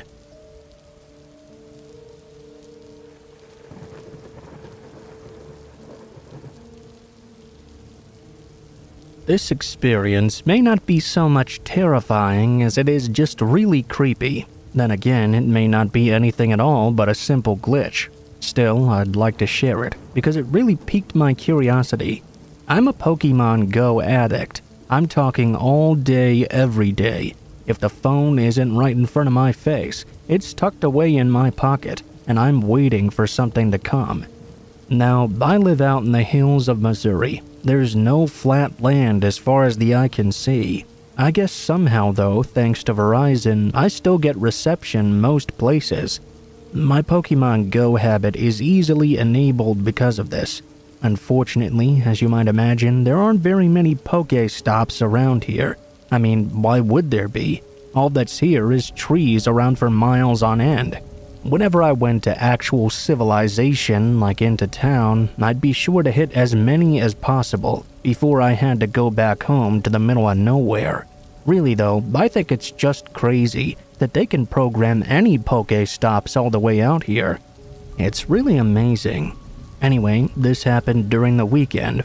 I was at home using some incense to lure my Pokemon prey to me. I kinda felt too lazy to get up and walk.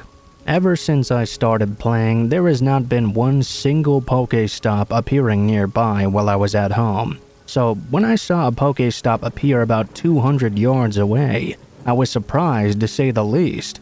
I remember wondering what the hell was going on. You know, when did that get here? What landmark would that even be? My damn house? There was nothing but woods around here. Curiosity took hold of me, and I'm sure you can guess what I did next.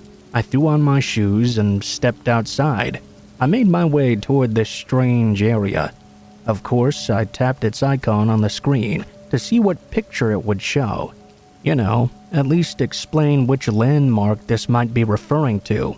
But when it loaded up, it was not like it was too bright to see. It's just that the picture was a blank white space. That was odd. If there was no picture, or even if it hadn't loaded correctly, wouldn't it have been black or something? It was like somebody had just uploaded a picture of white background space. The whole situation was getting weirder by the second. I was in the middle of the woods now, slowly getting closer to this alleged Pokéstop.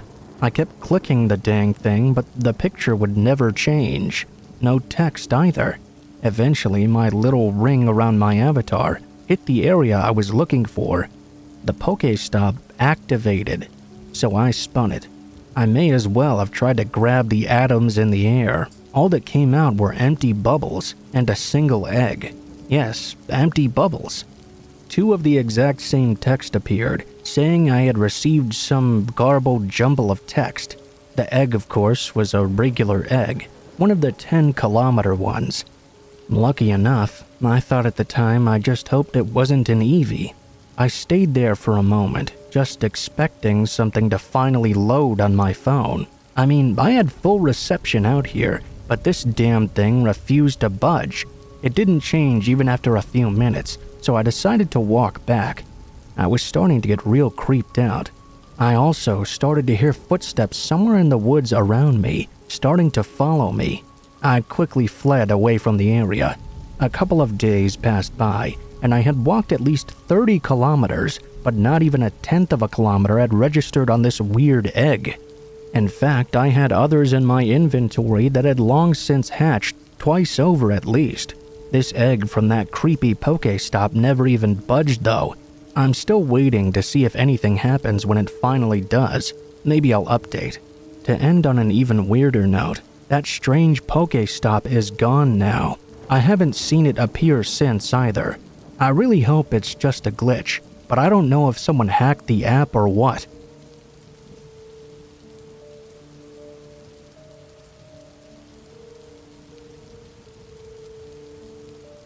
About to move countries in 2015, my girlfriends and I decided to get together as a final bon voyage type of deal.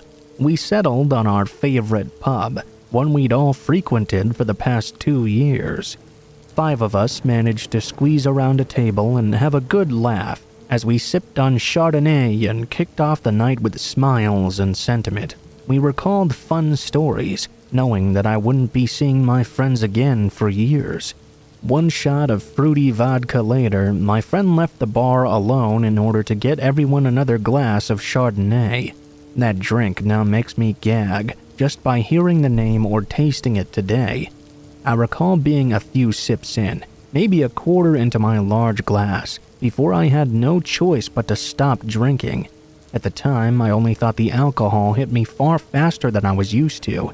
It was strange considering I'd had a large dinner beforehand, which is generally safer than drinking on an empty stomach. It consumed my vision first. Moving my eyes was strained and heavy, and it made the surrounding walls of the pub shift slowly whenever I tried to focus my gaze. A similar sensation to hopping off a once spinning roundabout as a kid. Guys, I was surprised at how distant and slurred my voice was. So was everyone else at the table, considering they all fell silent at once. In that state, all I could get out was a single, "Something doesn't feel right," among yet another slur. In the brief moments I could hold my gaze long enough to look at my friends, I recall them exchanging uncomfortable glances before they started to laugh. "You're such a lightweight." That was that. Something I hold zero grudge for when we remember that my friends were tipsy at this point of the evening. I began rocking lightly in my chair, the movement subtle since I was simply trying to remain on my seat. My strained call of "something's wrong" were my last words for several hours, though not for lack of trying. One of my friends propped themselves between each of my arms, propping me like a drunken puppet for the rest of the night. While outside in the smoking area, I have a vague memory of a lone man without a drink in his hand, smirking at me. I thought it was odd that he was alone, but otherwise his misplaced amusement was easily coincidental without proof. with my head rolling over either of my shoulders, the stumbled steps and slurred protests. My friends were still settled on pub crawling even so. My memory became even darker. I could tell you the pubs we visited in vague enough order, but I have literally no memory of the areas between them. I may as well have teleported, considering the enormous gaps in my memory.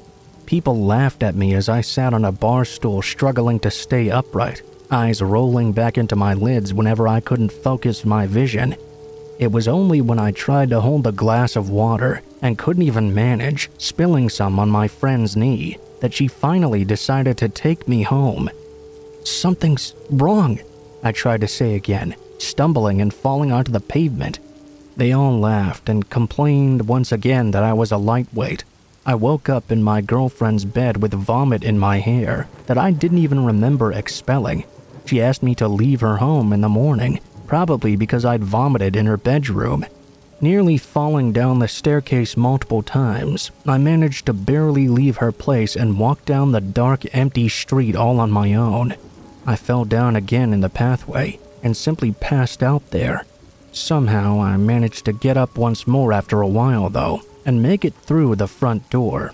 I was met with my very angry and worried mother, who knows I drink responsibly. I'm the type to only remain tipsy so I may look out for my friends. Known to tuck everyone in with water and bread by their bedside. Needless to say, seeing me like this surprised her. I couldn't even try to speak despite trying. Only a slurred string of nonsense came out. When she left to another room, the last thing I remember is crawling up our stairs. After the next 10 to 12 hours, I woke up on my bedroom floor, tights ripped and one leg bruised from the earlier drops throughout the night. A pool of vomit was beside me, and I was struggling to breathe before blacking out again. It took me another 2 days to fully recover, which thankfully was in time for me to board my plane to another country. It was one hell of a send-off, that's for sure. For those wondering why I didn't go to the hospital, well, that's because I was fucking unconscious, and everyone around me shrugged off that I was unconscious for like 2 days as nothing more than a hangover. It was only years later when I told this story to some good friends that they shook some sense into me, confirming I'd been drugged that night. My theory is that some asshole spotted a group of young women enjoying a girls' night and dropped the drug into my drink at random when that friend had collected our glasses at the bar. He'd hoped to pick up one of us when the drug hit someone at random.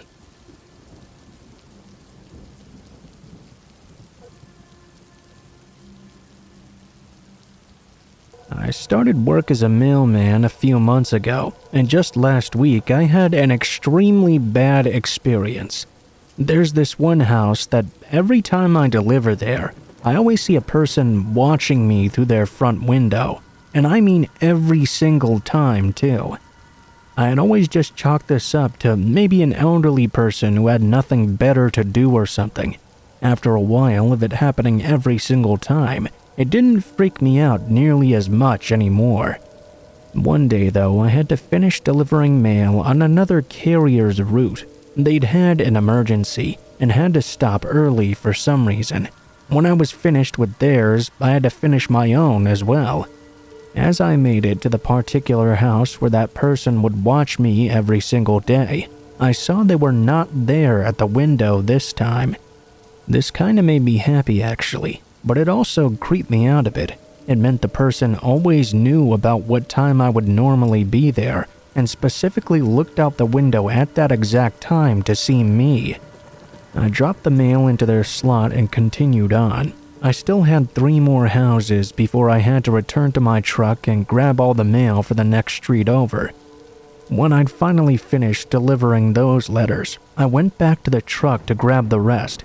That's when I saw a weird-looking lady standing under the streetlight right behind it. She looked like she was on drugs or something. Her hair was a complete mess, and she was wearing gray sweat clothes. They were covered with stains all over. She smiled at me with all her missing teeth. She then called out to me, "Hello." I said hello back and started gathering the mail for the next street. I didn't have my eye on her as I did this, but I felt like she was walking up behind me all of a sudden. I turned around, and she was indeed much closer than before, now standing in the center of the street. Do you need something? She said she didn't. Okay, well, I'm gonna continue on then. Have a good day. With all the mail ready to go, I closed the back door and made sure everything was locked up. I started walking away. I felt relieved to be walking away from this strange-looking woman. I had delivered to about 6 more houses on the route when I noticed that same woman was now crouching next to a truck in the shadows. She was following me. I was sure of it. It seemed she thought I couldn't see her there. I continued on, but after every single house, I saw she was keeping up with me, obviously trying to hide. Needless to say, this was pretty damn scary. There was nobody else around at this time, and I felt like she might attack me at any moment. I delivered the mail to the final house. Sure enough, when I walked back to the sidewalk, I could see her standing in a shadow by a big tree across the street. I decided I could not continue on like this. I walked over to confront her. She stiffened up as she saw me approaching her. I called out to her, "Why are you following me?" She didn't respond. Instead, what she did made my heart sink. She let out this guttural noise, the kind only a crazy person could make, like she was scared of me or something. She started whooping and hollering, and then she ran away. She was definitely on something. The next day when I came to that house where I would always see somebody watching me through the window, she was there once again. I know it was her that followed me that night.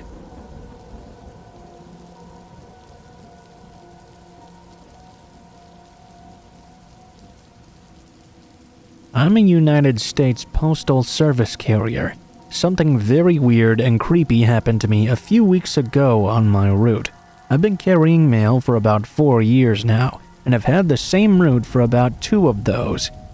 It's a decent area to deliver mail, and I've never really had a problem with it compared to some other bad areas around my city that I've unfortunately had to deliver in the past. But hey, some carriers have to deliver in those shady neighborhoods every single day, so I felt like I got pretty lucky with mine. I always go to this one specific park right in the middle of my route to eat my lunch every single day. There's never really too many people there when I am, but this day there were 2 little girls playing on the playground. This park was a pretty good size, and the playground was surrounded by pathways, beautiful flowers, and even a few fountains as well. The 2 girls showed up to the playground after I sat down at the picnic area, about 20 minutes before. They were doing their own thing, and I was texting my girlfriend and watching videos on my phone, when out of nowhere, this guy just came up behind me. "You better get out of here, or I'll call the police on you, you damn pervert." I was shocked and literally speechless. I spun around to look at who just said that. It was a huge guy, probably around 300 pounds or so. He was balding and wearing these old-looking glasses. I couldn't even think of what to say before he spoke again. "You get the hell out of here, or I'll beat the hell out of you." My face turned red with fear. "Come on, man, I'm just eating my lunch. I'm not sure what the problem is." The man huffed at me and turned around, then started walking away down the path. I sat there in awe for a few seconds, then looked at my phone to check the time. I still had about 5 minutes left of lunch break. I texted my girlfriend about that huge guy, then looked over to the playground. I saw the 2 girls now standing at the top of a big wooden slide, and I saw the man below them. He seemed to be talking to them or something. My initial thoughts was that he must have been their parent and got pissed off when he thought I was staring at them, when really I was just eating my lunch. Then, though, I saw him reach up and try to grab one of the girl's ankles. The girl let out a brief scream, and I stood up right away. The man looked around nervously in all directions, trying to see if anyone might have seen him. Well, he must have forgotten that I was still there, or maybe he assumed I had been intimidated and left already. I have no idea what his thoughts were, but I started walking right over to them. After seeing that, I got in real close, and I could see the girls looked absolutely terrified. "Hey, do you guys know this man?" The man turned around and had a very scared but angry look on his face. The girls both told me they had no idea who he was. The man started to speed walk away immediately after. I watched as he began to run out the front gate of the park. I asked the girls if they had a phone and could call someone to come get them. One of the girls did, and called somebody out to take them home. I'm not sure who they called, but I waited there with them until I saw an older woman enter the park. She walked over to us and asked what was happening. I told her everything. She didn't really react like I thought she would, though. She seemed annoyed or something, like actually annoyed at the little girls. She told them to get down and that they were leaving. After the three of them left, I checked my phone again. I was now 35 minutes behind schedule, so I quickly walked out of the park and turned to go down the sidewalk toward my truck. I got my truck unlocked and got inside. I started the engine and started driving a few blocks down that same street when I saw the same man sitting in a small red car. He was glaring at me as I drove by him. I grabbed my phone out and called my boss. I told him everything I saw, and he said he would call the cops for me. The rest of my shift, I thought about that guy. I felt bad for just leaving like that and not doing anything. When I got back to the office, my boss told me he did call the police. They went over to that park. I really hope they caught that guy. I haven't seen him or the girls there since.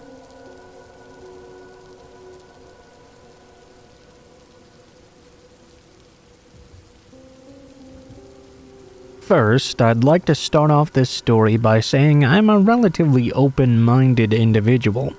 I have no issues going to places where I know I would otherwise stand out. But hey, that's what makes it fun.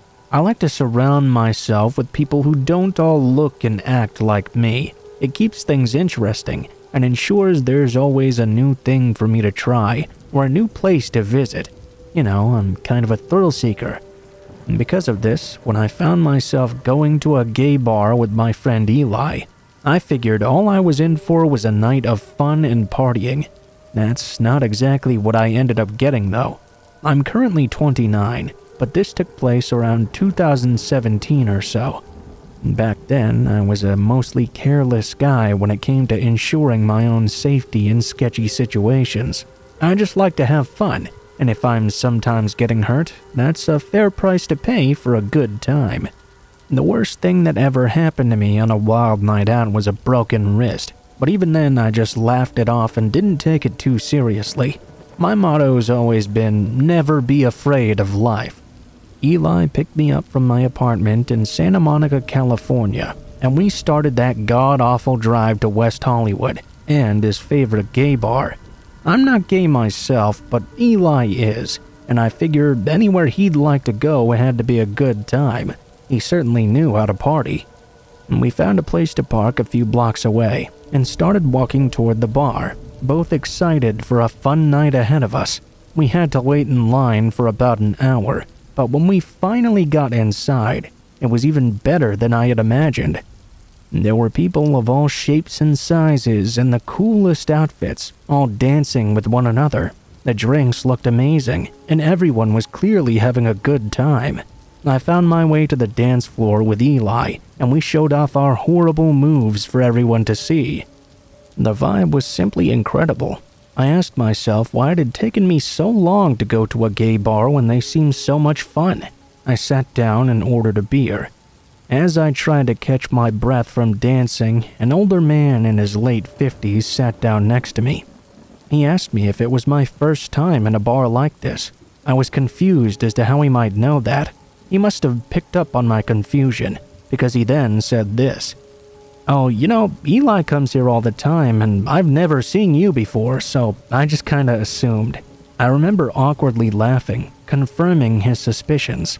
He told me his name was Jeremy, and offered to buy me another beer, which I happily agreed to. He seemed like a nice enough guy who was making a decent effort to try and talk to me. We talked for about 30 minutes when I started to feel lightheaded and dizzy. Figured I must have had too much to drink so far throughout the night. I said my goodbyes to Jeremy and began making my way to the bar to look for Eli to take me home. Except I only managed to take a single step before I started to fall over.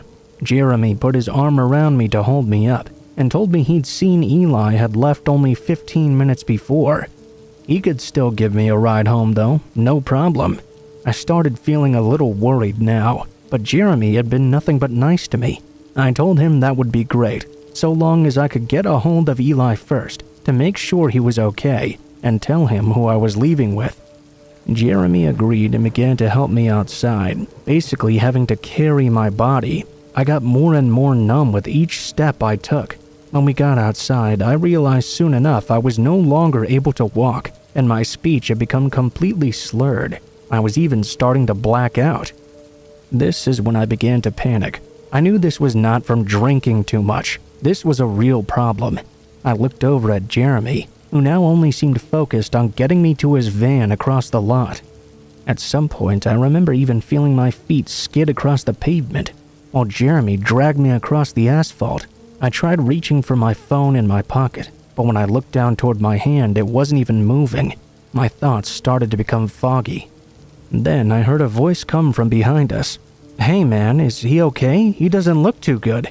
I knew I was in trouble when Jeremy replied, "Oh yeah, he's fine. My boyfriend doesn't know how to hold his liquor." I was internally screaming, but no sound would come out of my mouth. I knew if I got into this man's van, I would not be coming back out. Thankfully, whoever this kind savior was didn't give up and offered to call an ambulance since I looked so bad. Of course, Jeremy refused. By then, my savior was attracting a crowd that started to slowly coalesce.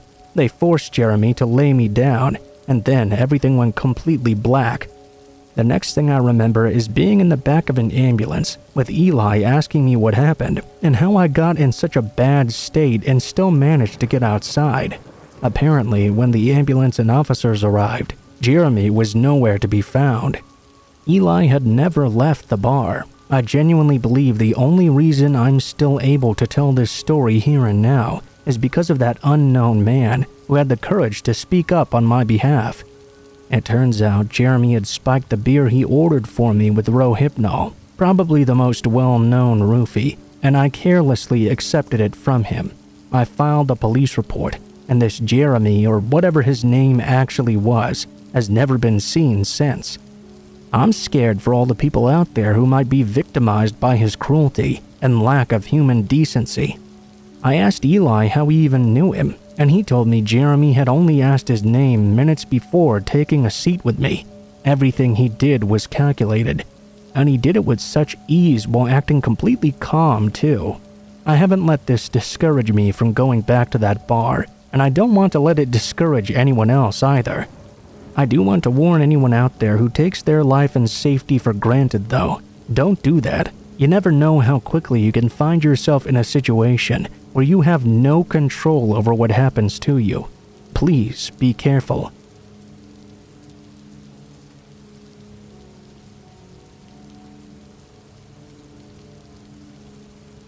I'm in my 30s now, but when I was 11 years old, I had a frightening experience with a mailman. I was at the kitchen table with my mom, and we were making some cookies and brownies.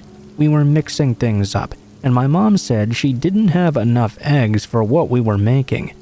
She washed her hands quickly and told me she was going to run to the store and be right back. I stayed there at the table, sitting in the wooden chair and watching TV. It was on in the living room next to me. I'm not sure how long after my mom had left, but the mailman appeared at the kitchen door and tried opening it without saying a single word. Thankfully, my mom had locked it. The man tried to speak to me through the door though. "Hey, can you unlock the door? I need to bring this package inside." I felt sick to my stomach. This mailman was a big guy, and he looked real creepy too. I told him he could just leave the package on the porch, but he told me he could not do that. "Oh no, I can't leave this package. It has some expensive things inside. Just open up and I'll be on my way right after." I didn't know what to say. And right after that, my brother had walked into the living room after coming down the stairs. He walked across the room and into the kitchen with me. Then he stopped by the brownie mix and dipped his finger in. He asked me where Mom was. I looked past him to the kitchen door. The man was now gone. I got up and looked outside. I could see he hadn't left the box he was carrying. My brother didn't think anything of this at all, but my mom was a little weirded out when she got home. I saw our mailman a couple days later, and I realized it was not even the same guy. That was something I hadn't noticed in the moment. Something else I never realized at the time, but did when I got older, is how the mailman would even know there was something expensive inside the package to begin with. What would have happened if I had opened the door? I have no idea.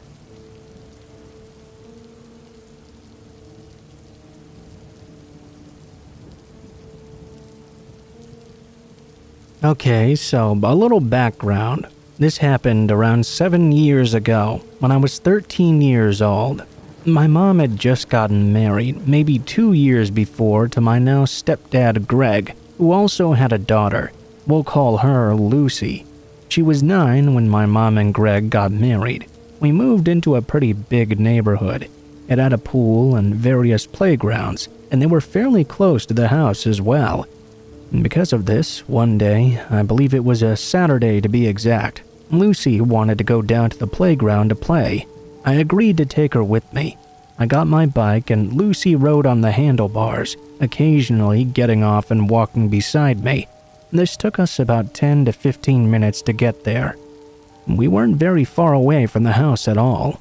We got to the playground and I sat down on the swings while Lucy did whatever she felt like doing, playing in the sand, the jungle gym, etc. During this time, a mail truck pulled up right next to the playground and proceeded to just watch and stare at us. I thought it was pretty weird, but I didn't really pay much attention to it at first. I also didn't recognize the mailman either. The usual mailman was an older guy, very friendly. The guy parked at the playground was a much younger guy. After about 10 minutes of him just staring at us, Lucy came over and spoke to me. "Hey, Emily, why is the mailman just sitting over there?" I told her I didn't know, so how about we ask him? He was only about 50 feet away from us. Lucy yelled over to him, "Hey, what are you doing?" The man responded, "Just watching you." We immediately looked at each other, and I whispered to her, "That's pretty weird." Thinking back on it, the way he said it makes me shiver to this day. It was just extremely creepy. I've always been pretty street smart since I was little, and I didn't like the vibe I was getting from this guy. I decided it was time to leave now. We walked over to my bike, not looking in the guy's direction at all, and started to leave. I was pedaling slowly on my bike while Lucy was walking beside me. After 30 seconds though, I stopped and looked behind me. The mailman was following us. He stopped when I noticed him. This continued maybe about 5 or 6 times. Each time I looked back, I would always give him the rudest looks, and he'd stop following us for just a moment. I told Lucy to hop on my bike handles, and we noped the hell out of there.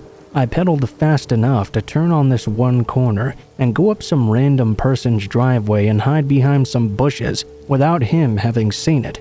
The supposed mailman drove past, and after a few minutes, we went back to my house as quickly as possible. I never told my mom what happened. I don't think Lucy was even really frightened that much, to be honest. And that's mostly because she was too young to know what was going on, though. She was also pretty ditzy, so that didn't help much either. Fast forward a couple of months later, there was something on the news or in the newspaper. I can't quite remember exactly. My mom was telling me about some guy in a mail van who attempted to get some girls to get in. It was in my neighborhood. The girls ran home and naturally told their parents. I didn't really think anything of it until the guy was actually found. They showed a picture of him on the news, and guess who it was? That mailman I'd seen that day. I just kind of stared in disbelief. I didn't tell my mom or anyone else. Actually, until right now, I just kind of thought to myself, wow, that's pretty scary. It was pretty scary, but I'd put myself in lots of dangerous situations when I was younger. I guess that's why it didn't really faze me so much until now. I honestly mostly forgot about it too, until a couple of years ago. I'm not sure why that guy had a mail truck or what he was trying to do, but I know he did have one. I'm glad I didn't end up in it that day.